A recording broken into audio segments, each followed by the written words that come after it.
Welcome to the Hank Cisco Show, ladies and gentlemen. Don't touch that dial. Very important program we have here today. You know, this is going to be talking about life. You know, where they say life is sweet, tender, and complete. So, my guests today are here with a mission, helping people. I mean, I can't think of a better way, or a more sacred way, or whatever word you want to use for helping people. But this is, I guess, one of the most, what shall I say? One of the nicest things can happen when someone shares their life with you. So whenever you need help, whether it be the heart, the lung, and we're going to talk about that, okay? And I have some people here that have received this help, and they're going to talk about their experiences, how they first got the feeling that something was wrong, and the doctor diagnosed what help was needed, what had to be replaced. I guess just like when you go to a garage to get your car tuned up a little bit. So maybe this is a tune-up, So, but everything is working. They put new parts in there, and the motor's still running. So keep bobbing and weaving through life. So, ladies and gentlemen, I want to introduce my guest today, who is going to explain all about this. Okay, so. And like I do in Madison Square Garden, I'll say, in this corner, and her name is? Vanessa DeVert. All right, and tell us what you do, what's your title? Great, thank you, Hank. Thanks for having us today. Loud today. now, because my hearing aid's not working. I forgot. My name is Vanessa DeVert. I'm the Multicultural Outreach Coordinator for Gift of Life Donor Program. We are the local organ procurement organization, so essentially we do education about the importance of organ and tissue donation, as well as we help coordinate organ transplants within the southern New Jersey area, eastern Pennsylvania, as well as all of Delaware. But in other words, what we're talking about here today is we're giving you some live experience what people have, right? Absolutely. And we're asking other people to be ready to help donate. Is that what we're talking about? Essentially, yes. The importance of today's message is, number one, we want to talk about some of these myths that people have about organ and tissue donation. They don't believe that, their next door neighbors and the average person gets an organ. A lot of times people believe in their head that only the rich, the famous, those who are very high in society get organ transplants. So we want to put a very natural spin on it and show you real faces of people like Alexis here, who's from our local community, who has received a life-saving organ transplant. So we're going to talk about the importance of this topic, and then you're going to hear some live testimonies from people who have been touched by organ transplants. Right. Okay. And now, how do you become a donor? What's the scoop on that? How do you become an organ donor? It's very simple. Can I tell you a little bit about Gift of Life before we do that? Yeah, I want you to. What do you think I got you on the program for? This guy. So, Gift of Life Donor Program. You're listening, pay attention now. Go ahead. We are the local organ procurement organization. So we are one of 56 organizations like this in this country who operate to, again, help coordinate organ transplants within the country. So within all of the 56 OPO, we really work like brother and sister organizations. There's no competition. We all have the same mission, which is to help get people off of the waiting list. Currently there's a waiting list, right? There is. There's a national waiting list managed by the United Network of Organ Sharing, and nationally there's over 113,000 people who are waiting for organs. No kidding. Yeah. Now, all right. Now, what type? We got heart, lungs, kidney, liver. Ooh. Liver. Liver. Liver too. So what else? There's 6 organs that can be transplanted from a deceased donor. So we mentioned 4 of them already, I believe, and your stomach and pancreas are the other 2. So of course you have 2 kidneys and you have 2 lungs. So you can work with one, though, right? Some people give. There give is one. living donation, but today we're going to focus on deceased donation. There are living if you wanted to donate an organ while you're still here, you can donate a kidney as well as a lung. All right. And you can function at 100% with one of those organs. All right. Okay. In this corner over here, we have what a good-looking girl. Put that camera on her. Right, get a nice close-up. Thank you. And your name is? Alexis Sloan. Okay. And you are I'm a heart recipient. Right. And how old were you when you received that? I was 26 years old. You were 26 Yep. when you received that. Okay. Yes. Now, tell me, what was the feeling when you felt that something was wrong? It wasn't hitting on all cylinders. You know, same thing Yeah, with me. You know, I have a what do you call it, pacemaker. You know, Yes. so I wasn't hitting on all cylinders. Now the pacemaker keeps going. Yeah. Now tell me, what was your feelings when you first knew something was wrong and the doctor diagnosed whatever? Definitely. Tell me what happened. I was just like tired all the time. I was excessively thirsty. I mean, I could like sleep for 10 hours and still be. You would sleep? Yeah, I would still be tired after sleeping for 10 hours. So, you know, I just, you know, that was like some of the first signs. Then I had like a dry cough, and I really didn't know like what exactly was going on. So, you know, a couple of months went by with a dry cough and fatigue and weight gain, which wasn't one of my favorite things. And I just began to feel nauseous. And one day I was getting ready for a party, and I blacked out, and I fainted and fell out. And yeah. And so what happened then? When I finally came to myself, my boyfriend took me to the hospital, and they diagnosed me with heart failure, and I also had a clot in each lung. So yeah, I was walking around like a time bomb, pretty much. You had a double header. Yes. So they diagnosed me with familial dilated cardiomyopathy, which is pretty much, in layman's terms, advanced heart failure. Right. Yeah. And So, what hospital? I was at Hahnemann University Philadelphia, Hospital. Yeah. And and that was how long ago? They diagnosed me with heart failure in 2002. And so I tried to, you know, have therapies by medicine, taking a lot of medicine. It's only like 36 pills a day. And that didn't work. So eventually they put an AED in me, which is what you have, a pacemaker. Yeah. You had one too? Mm-hmm. Oh, yeah? Yep. And they put an AED in me, and then I had that for 2 years, and then they put LVAD, a left ventricular assist device, which is what Congressman and President, Vice President. Vice President, sorry, Dick Cheney had. Yeah. And I had that for like 2.5 years, yeah. Huh? I had the LVAD for like 2.5 years You think before. maybe you run for Vice President now that you have that? No, nothing like that. No, well, you know, you look good. I mean, Thank you. you know, thank God, you know, Yeah. he had something to do with it too, Oh, I guess. he had everything to do with it. Prayers, Yes. prayers help, Yes. right? Prayers I know. all around I the always world. have to tell a story. I had my pacemaker. Something went wrong with it, and I had to go get another one. They had to take this one out of some kind of infection or man. something. I put it over here. Just last St. Patrick's Day, I was at Lacanau. Wow. And after I come out of, I was in the recovery room, and I was, you know, and all of a sudden I heard lullaby and good night. Oh, my goodness. Music. You know, I thought, when I'm in heaven, where's music? You know, and suddenly, what's going on? And finally, the nurse come over, and you know, I don't know. I thought it was in heaven. So I said, well, I hear music, you know, lullaby. She says, yeah, every time a baby's born, they play lullaby. I said, okay, I'm okay, baby. Come on, let's go. So you didn't go just yet. In fact, they're going to... Wasn't your time. And Einstein Hospital, I interviewed the top shelf people the other day, and they're going to do open heart surgery at Einstein now. Yeah. Oh, We don't okay. have to go to Philadelphia. You know, it's a lot Yeah. going on. You know, That's there's a great. lot going on that. It is. That hospital has just about everything. You know. Yes. So, really, now tell me a little bit more now.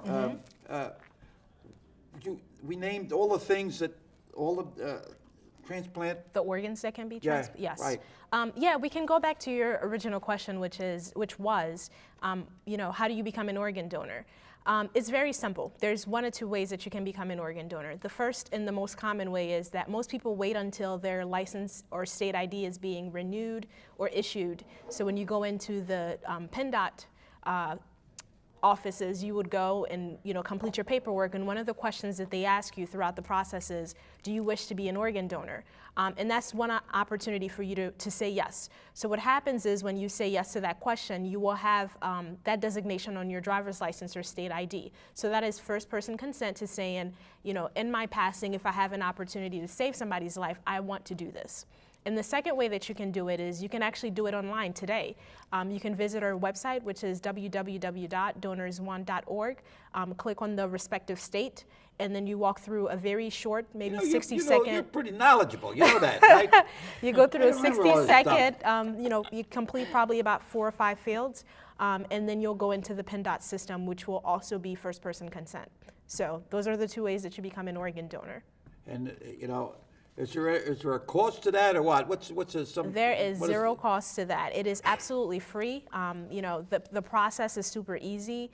And then you have the opportunity to potentially save somebody's life like Alexis here. So these are the people that we're advocating for. The 113,000 people in the country who are waiting for an organ. Over 90% of them, I would say 90,000, they're waiting for a kidney. That's the most common needed organ. But not every hospital does that, right? Most of we work with a good amount, probably about 16 area hospitals within the 3 states that we talked about. Yeah. We have some top hospitals in this area, the Philadelphia area. Absolutely. Yeah. Outside of Philadelphia, especially in Philadelphia, it's really top notch as far as organ transplants. So, there are a lot of good hospital partners of ours that do really great work, like Hospital of the University of Pennsylvania. I wonder now, I'm a Catholic, okay? Mm-hmm. Now, Protestant, Baptist, Muslim, whatever. Mm-hmm. Is there any restrictions or say, well, wait a minute, Catholics don't believe that or Sure. Protestants don't believe that? Is there any religious stonewalling? Absolutely not. There's no major religion recognized in the United States that does not support In other organ words, and taking tissue. some from here to over there. Absolutely not. I mean, I'm sure certain religions, for instance, like, in the Muslim community, they have specific restrictions as to, if this organ is being taken out of a person, it has to be a life-saving reason for it. So there has to be not a recreational Sure, thing. not like for, advanced purposes. It's like Guy they wants want to an make extra sure heart so he that can you're bob and saving a weave. life. But for the most part, every single major religion in this country believe in the idea of saving somebody's life. It is the highest honor that can be recognized. So, no, there's no religious restrictions. Do they have, when they take kidneys or Mm-hmm. whatever, do they have like a storage place to keep them there? Or it just has to be No. right away, boom? No, as far as the actual organs. Because I see sometimes they put them in the airplane, in the box, and they have to run over to. Yeah, that is There's one a time frame. Organs are time sensitive and they do expire. So, every organ, for instance, a heart, you have about 2 hours for it to get, kept a certain way and to get to where it needs to be transplanted. So every organ has a different time limit on it before it has to be transplanted, because after that, it kind of compromises the quality of the organ. But for the most part, the one thing on TV that you do see that does happen is those igloo boxes with the ice. That does happen. So immediately after the family gives consent and the organs are recovered, we have teams that go out and help to allocate where the organs go. And there's such a high need. I mean, we're talking within our region in the 3 states we talked about, there's over 6,500 people in our local area who are waiting. So immediately, How many? 6,500. Wow, in this area. In this area. So immediately once the organ is recovered, there's such a high need that there really is no lag time between when that organ is recovered and when it's implanted. So it's almost instantaneously that the organ is implanted once it's taken out of the donor. When you had to get your heart transplanted, you had to wait a period, or do you don't know where the heart came from? Well, I do know, but You don't have to say the name or anything, but young people, old, young, or what? Well, I have a friend who got a heart of a 42-year-old, and she's 24 now. Yeah, so I mean, and she's on her 8th year, of having her heart transplant. But there is a waiting list. It goes by blood type. It goes by the size Everything of has the to be- organ. Yeah, Right. it really does have to, line up. The stars have to, all line up for you to have a successful organ transplant. Yeah. Alexis, My daughter's husband's father, he had a heart transplant. I think it's going on, 15 or 16 years now. I remember he was in Montgomery Hospital, and I went up to see him, and they were taking him out to, I don't know, Hanneman or someplace, to get the heart transplant. And he's still, but now his kidney's not working too good, but Some he of has those to go get that. anti-rejection medications can affect your other organs. Yeah. But you all right? Yeah, definitely. I feel You great. dance and I sing? feel great. I dance and jump for joy and everything. You know, I'm in the process of taking a couple of public speaking classes now, so that I can, you know, go around the country and speak at other Yeah. OPOs. Yeah. Oh, my I was God. invited to Indiana, Denver, California, Chicago. Do you sing? No, no, I I was don't. singing, put on my show. I want to sing. Yeah, good body. See what's the naughty, you know? Yeah. Well, I'll tell you, this is great, you know, that people, Yeah. is there any, I often wonder, does anybody ever try to get in touch with the person, you know, general idea? As far as how they yeah, work on that? that does happen. That's a secret, right? Well, I wouldn't say a secret. It's confidential. So what happens is Some people want to know. most people want to know. Most people do want to know. But the my thing mic is, just we fell. do believe in protecting the identity and the privacy of the family who made the decision to donate. And of course, they're grieving. They just lost a loved one. So we are very strategic with how we allow recipients and donors to contact each other. Our organization helps to coordinate that. So if one of the party members want to contact the other person, they'll write a letter which will be funneled through us, and we will blur out their contact information and forward it to the donor family. And we usually wait for about a year before the correspondence start, because we want to allow the person who received the organ some time to heal.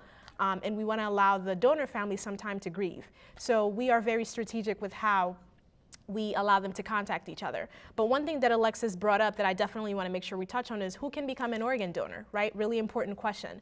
Oftentimes people believe that they're too old, they're too young. That's another thing. Yeah, there's no restriction. I mean, the oldest organ donor on record, I think, was 93 Well, you years take old. somebody that's 60, 70 years old, you know, Yeah. that heart Oh, pretty no, good. It there's- went 60 years, so Sure. it might be pretty good, right? Sure, yeah, there's no restriction on age.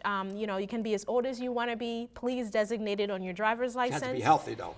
Yes. Sure, there are guidelines as to who can be eligible to be an organ donor, but the most important thing is that you do your part by saying yes on your driver's license or your state ID to organ donation. Oh, yeah. Yeah, there's only 2 medical conditions that preclude someone from becoming an organ donor, and that's HIV and cancer. So if you have diabetes or hypertension, those things are not reasons not to sign up to do this.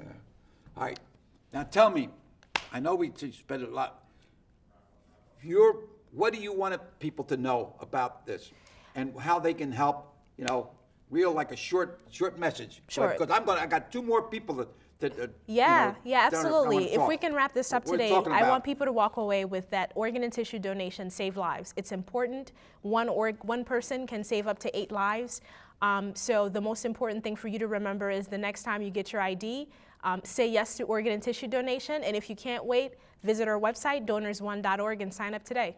Okay, now we're going to turn over. I got 2 more people that they're going to tell their experiences. Sure. Okay. Thank you, So Hank. I want to thank you very much. Thank you. And if you learn a couple songs, you come on my show and sing on, Okay. for Definitely. Christmas show and whatever else, Definitely. But you look great, and Thank you, and just thanks to makes me thanks to- feel good now. I got a pacemaker, and if I look as good as you, right? Thank you. And Okay. my donor was a boxer also. What's that? My donor was a boxer also. Oh yeah. Francisco Paco Rodriguez. Yeah. Oh my God. So, Okay. yes, All right, ladies and yes. gentlemen. Now we're going to go back with 2 of my good friends. Are going to come here and they're going to tell their experience, and they had a couple transplants, So, all right, here we go.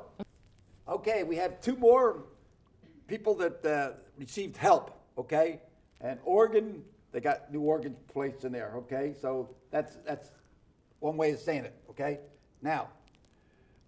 I can't believe, here we are. We just interviewed somebody just had a new heart. Now I have 2 gentlemen here, local guys, and I'm going to introduce them like I do in Madison Square Garden. John Davini, over there, right. Bob McKay, right. Thank you. Okay, now we're going to start. I want your stories. I only got 10 minutes, okay? I'll give you 5 minutes apiece. I want to tell you can tell me, you start off. You first time you got a replacement. Tell me. In 2000, Out loud, my hearing aid. in 2003, I went in the hospital for What a hospital? heart problem, Phoenixville Hospital. Phoenixville. And something was wrong with my heart, a virus or something like that. When I was in there, a doctor came to me and told me he was a gastroenterologist, which takes care of the liver. The liver. Yeah, and he said, "You got problems with your liver. How comes you're not on the list?" I said, "I don't want to be on the list." I was 68 years old. I figured Yeah. I didn't need it, but he convinced me. Age didn't, no. Right. I didn't want to go through it, Right. you know, but he convinced me that he would take care of everything while I was Right. in there, all the tests I needed to Right. do. Education removes Yeah. fear. Right, and it was a miracle because I opened my mind and I said, okay. And you got a all- liver, you that's got a all liver I had to transplant, do. and that was what, in 2005 2003. and 3? Yeah, so Wow. I ended up getting the liver, and 6 months after I talked to that man, I had a liver, and it was a miracle that I got it. Anyway, I had a great recovery, and I'm thankful for the, Oh my the God. donors, Right, right. the donors, and that. You don't know who the donors are, To right?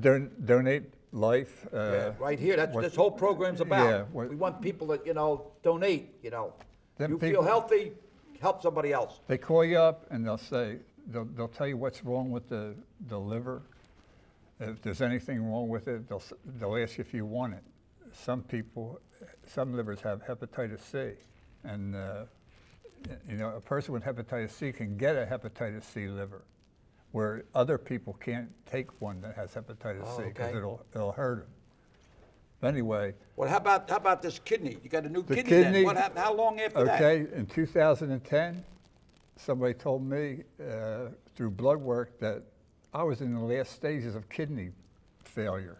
I said, what? I couldn't believe it, that here I was after all this stuff. So I had to bite that bullet, and then I had to go through a whole process because of my age. They didn't Yeah. want to. They didn't want to do it They because didn't of your want- age. How old were you right. at that time? I was 75 or 76. Wow. I'm 77 now, and I'll be 78 in May. So I'm almost 70. So it was 2 years ago. Anyway, I was able to, through a stroke of luck, to be able to go through the whole process and got a kidney. And now, it's So all, now you got a liver and a kidney, and I they're got both, a liver and a kidney, and really everything else working all right. everything's good. Maybe I'll get you lined up for a 4-round bout in Madison Square Garden. Huh? I I get somebody that had a liver and a kidney removed, your weight, and then we're gonna. What do you think? And say in this corner. Good. I can run. Rob. I can run, and I shoot basketball every day. What's I play that? basketball every day. Oh no, kid. Yeah. Is that? It don't bother you or anything? No, I'm good. Like it's perfect. Good, good. So- Well, let me tell you, really Thank great, you. great. All right, now my buddy here, John DeVinny. Now tell me your story now.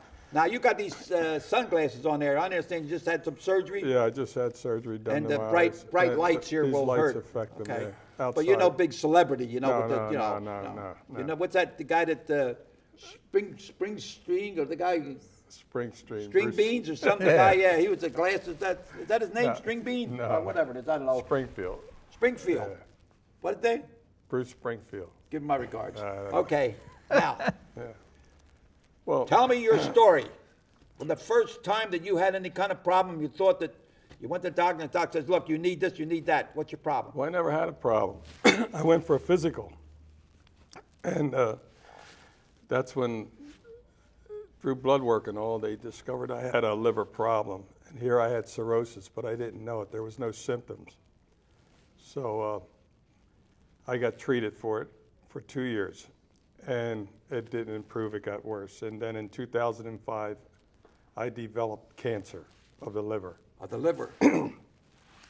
So they sent, my doctor sent me down to the University of Pennsylvania. And I went through a barrage of testing. And as a result, they said I need a transplant immediately. And I was moved up on the list from within 30 days I was But transplanted. that list, sometimes they do it, it's an emergency, they kind of move it There's up a little people bit, waiting yeah. for years, it's a shame. And I watched them die down there waiting for Yeah. a transplant. Yeah. But I read high on the MEL score, which is how they rate your condition. Mm-hmm. And I was one of the high, so I was put up on the top of the list. And in 2005, I received the liver And I was transplanted, and 5 days later, I walked out of the hospital. No kidding, 5 days? 5 days, I my walked God. out of the They hospital. get you right out of bed the next day, yeah, Yes, right? yes. Oh, It's God. amazing. Same thing with my Yeah. hip replacement. The next day, boom, I'm walking. They made me walk. But all right, now, and then later you got what? Heart? You got a new Yeah, valve and or I got, something? I What's got the an scoop on aorta that? valve replacement. I had open heart surgery, and 5 days later, I And- walked out of and- the hospital. And the I- liver was working I- okay as long I as haven't had a problem. My rejection drug, I'm down to a 0.5 milligram a day. I mean, it's amazing how my body accepted it. Let me And ask I you. don't have no rejection at all. Let me ask you. What kind of work did you do prior to all these? Before you? My last 17, 18 years, I worked at the nuclear power plant. Where? At the nuclear power plant. Oh yeah. Did I was- that have yeah. any effect on it? You think? Well, they said, you know, I developed hepatitis C, that we don't know how it happened. And from the hepatitis C, I never had no symptoms. They just found out that I had, you know, through ultrasound, that I had a cirrhosis of the liver. And that's when I start getting treated. Yes, I worked with chemicals, You think maybe cancer along the agency way? chemicals. I worked, yeah. You know, because some of these mills and different things. Well, same thing with asbestos and the stuff. asbestos. You Right. know, in the schools and different buildings, asbestos. They had asbestos. Right. And I'm just wondering. I was talking to a doctor and was saying that more people have cancer in this southeastern part of Pennsylvania than any place in the United Yeah. States. Yes. Now I'm just wondering if we don't have a lot of asbestos and all in some of these schools that are 100 years old or so, and the buildings are Well, still I around. have, you I know? have a lung disease, asbestosis, that was developed through asbestos, going to schools and, you know, Right. back in the 40s and 50s, there was a lot of asbestos around. My brother worked at Goodrich, and he used to work with asbestos and all. And he'd come over. I lived on Powell Street. Well, I still live there. And he says, "I'll put asbestos around your pipes. It'll keep warm and everything." For some reason or other, says, "No, Tony, don't worry about it. You know, don't worry about it. You know." And thank God I didn't. I'd have had asbestos all over the pipes downstairs. What did you do prior to getting all these treatments? I was painting. I was painting out of the union. So, Paint? yeah. So I worked with heavy chemicals too, and industrial. Like I worked at the power plant too. Me and John worked together. Oh yeah? Yeah. No kidding. Yeah. How about that? At the power plant. Right. And you don't So, think, we- you think maybe there's some, I remember when they had a demonstration up, I was a county detective, and they were demonstrating, you know, and we were in the rain, and we had to keep calm because they were protesting against the thing. They didn't want the thing there. But let me tell you, you both look good. Like I Feel said, I'm great. going to get you, I'll call Madison Square Garden and see if we can get you lined up for a 4-round bout up there. But you know, the girl was here earlier, right, Vanessa? She had open heart surgery, but let me tell you, somebody up there is there helping out, whatever it is, you know. So Absolutely. God bless you, and Vanessa was here, okay? So ladies and gentlemen, thanks a lot for allowing us to come into your home, and this is an experience, you know, I'm part of it. I'm having this heart, what do you call it, pacemaker, you know, so I have 2 hip replacements, right? 2 hearing aids, 2 eyes, things. So, you know, I'm bobbing and weaving. I'm 88 years old. I'm still bobbing and weaving. So, ladies and gentlemen, thank you for allowing us to come in here, and God bless each and every one of you, okay? Thank you very much. Thank Okay, you. thank you. My pleasure. Okay, and don't forget, donate, okay? If you feel good and you want to feel better, you donate and you help someone. Thank you.